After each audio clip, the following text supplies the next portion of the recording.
네, 쉴만한 물가 개편과 함께 매주 월요일에는 기독교 교육 전문가 이승현 목사님 모시고 재미있고 은혜로운 교회 학교 교육 이야기 나눠보는 시간 가져봅니다.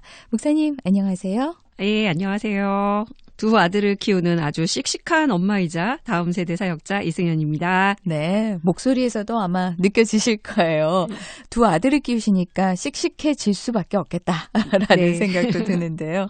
자, 이달부터는 매주 만나 뵙게 됐습니다. 저희가 한 달에 한 번 뵙다가 이제는 매주 이렇게 교육 이야기를 하게 돼서 저는 반가운 일이 아닐 수가 없는데 아마 아쉬웠던 분들도 많으셨을 것 같아요. 이제 본격적으로 기독교 교육의 속 깊은 이야기들 시리즈로 계속해서 나눌 수 있을 것 같습니다. 아, 예, 그러게요. 이제는 좀 보다 풍성한 교육 콘텐츠들을 나눌 수 있지 않을까 하는 기대를 갖고 있습니다. 네. 그러면서도 또 부담과 이 책임도 큰 게 사실인데요.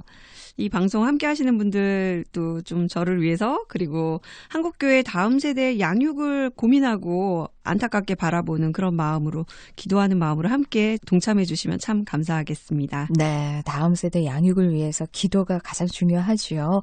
자, 저희가 이번 주부터 다룰 주제 어떤 걸 선정하셨을까요? 예, 바로 예수님의 교육 따라잡기입니다. 네, 예수님의 교육. 네. 와, 네. 기독교 교육의 원조라고 하면 아무래도 우리 예수님의 교육을 빼놓고는 얘기할 수가 없는데요.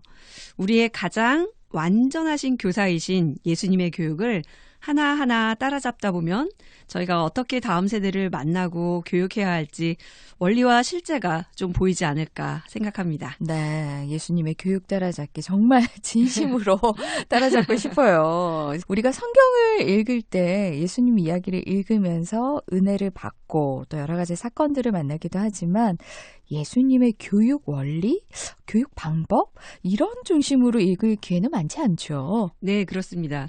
저는 아무래도 교육 전문가다 보니까 예수님의 이야기들이 굉장히 교육적인 안목으로 보이는 거예요. 네. 예수님의 교육 방식이 사실은 성경 전반에 아주 잘 나와 있는데 사람들이 그런 생각은 잘 못하고 말씀을 읽더라고요. 네. 사실 예수님의 교육은요, 당시에 사회적으로 정말 주목받지 못했던 제자 12명의 삶을 온전히 변화시키는 놀라운 교육이었다. 이렇게 평가를 받거든요. 네.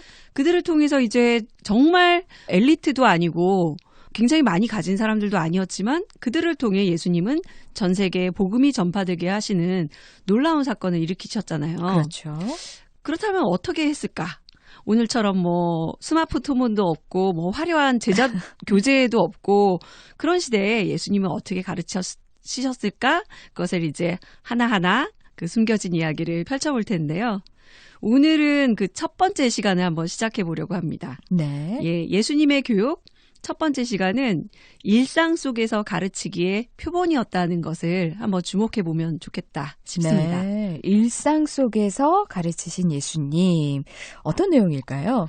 우리는 예수님 그러면 공생의 기간 동안에 예수님이 랍비, 즉 선생님이라는 호칭으로 많이 불리셨잖아요. 그렇죠. 그만큼 예수님은요. 다양한 장소, 다양한 사람들을 대상으로 가르치신 선생님이었다는 거죠. 네.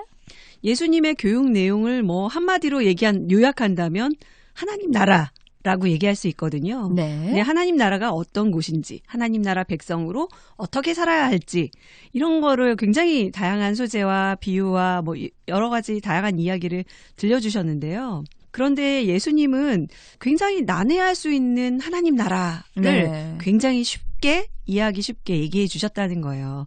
누구나 알아들을 수 있는 쉬운 말로. 실제로 오병이어 사건 이런 거 보면 남자 어른만 5,000명이지 애들이고 어른이 여성분들 합치면 15,000에서 2만 명이라고도 하거든요. 네. 그 다양한 연령대를 가르치신다는 건 참 쉬운 일이 아닌데 그렇죠. 쉽게 가르치셨다는 거죠. 네. 사실 하나님 나라를 가르치셨다는 거는 알겠는데 우리가 하나님 나라 하면은 저마다 좀 생각하는 방향들이 다른 것 같아요. 네. 좀 어렵게 다가오기도 하는데 네. 과연 예수님께서는 어떻게 좀 쉽게 이런 이야기들을 풀어가셨을까요? 대표적인 가르침이요. 이 산상수훈의 중심장인 마태복음 6장에 등장하는 말씀들이에요.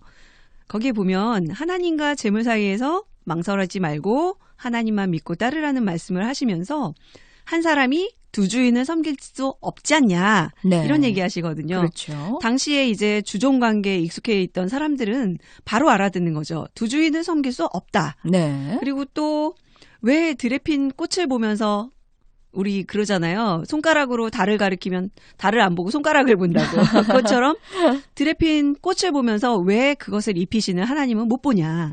하늘에 나는 새는 보면서 그 새를 먹이시는 하나님은 왜 못 보느냐 말씀하시거든요. 네. 우리의 편협한 시선을 열어 보여주시면서 하나님이 계시니까 근심 걱정하지 말아라 네. 라고 얘기하시죠.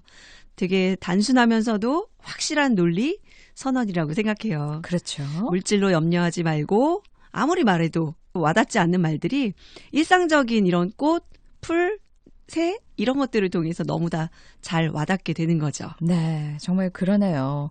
들에 지천으로 피어있는 이름 모를 꽃들, 하늘을 자유롭게 날아다니는 새들, 우리 곁에 항상 있는 것들이잖아요. 그렇죠. 그런 일상적인 것들을 가리키시면서 오늘 피었다 내일 시들어버릴지도 모르는 꽃들과 그리고 아주 연약해 보이는 새들도 입히시고 먹이시는 하나님을 연결해 주시는 거죠. 네. 그 무엇보다도 우리를 더욱 사랑하시고 더욱 귀하게 여기시고 우리의 필요를 채워주시는 것, 그것을 강조하시는 거죠. 네. 너무 사소해서 늘 지나치는 일상에 아주 생기를 불어넣어 주시고 촌철살인의 가르침을 주시는 예수님 모습이 참 탁월한 교사이지 않나 그렇게 생각이 듭니다. 네.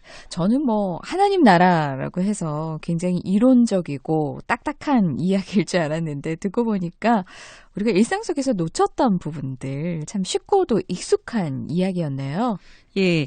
예수님이 가장 일상적인 것들을 통해서 가르치신 것은 일상을 아주 신앙적인 세계와 연결시킨 것이라고 할 수가 있겠는데요. 네. 신앙 발달을 연구한 제임스 파울러라는 기독교 교육학자가요. 신앙은 뭐냐? 그러면 신앙은 땡땡이다. 그러면 상상력이다. 이렇게 얘기를 했어요. 처음 들어보는 말인데요. 네. 예. 여기서 상상력 그러면 우리는 애들이 하는 엉뚱한 생각 네네. 이런 거 생각하잖아요. 그렇죠. 근데 그런 의미가 아니고 굉장히 독특한 의미가 있어요. 이 제임스 파울러가 얘기하는 상상력은 독일어 단어로 설명을 하는데요.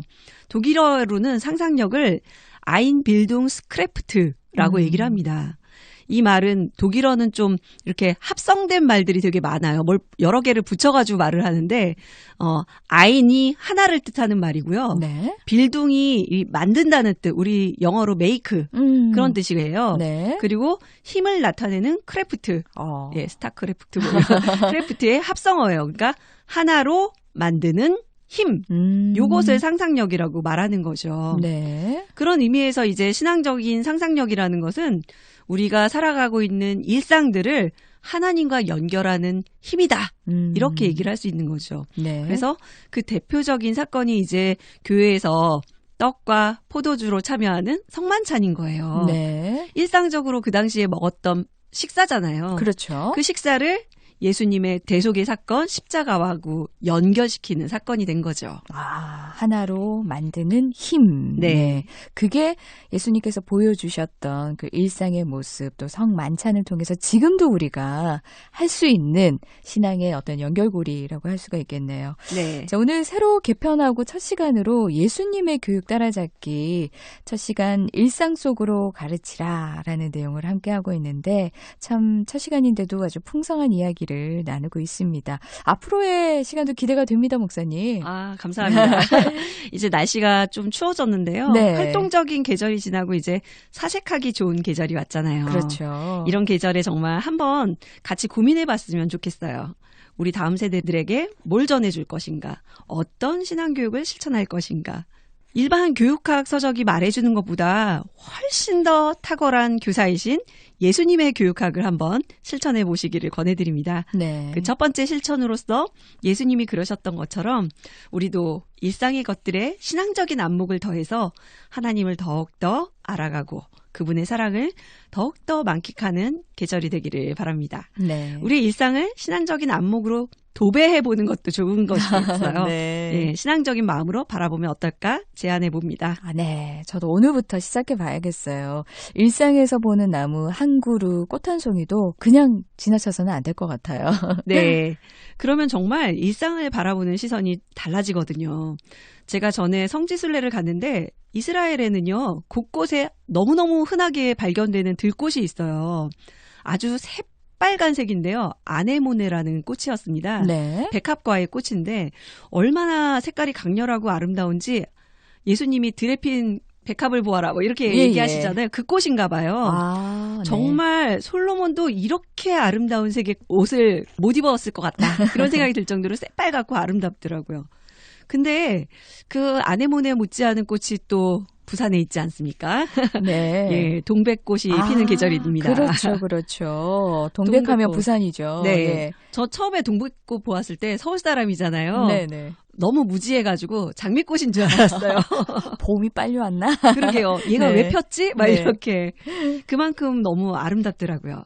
이제 지나가다가 동백꽃, 빨간 동백꽃이 피어 있는 것을 보시면 아, 그 꽃을 이렇게 아름답게 입히시는 주님이 날 더 아름답게 지켜주시고 돌보아 주실 것이다. 이런 네. 생각하시면 얼마나 좋을까요? 네, 그래요. 목사님 덕분에 동백꽃을 이제 보게 되면 하나님을 볼 수 있을 것 같다는 생각이 듭니다. 네. 하나님 안에서 훨씬 의미 있는 이 겨울이 되면 좋겠습니다.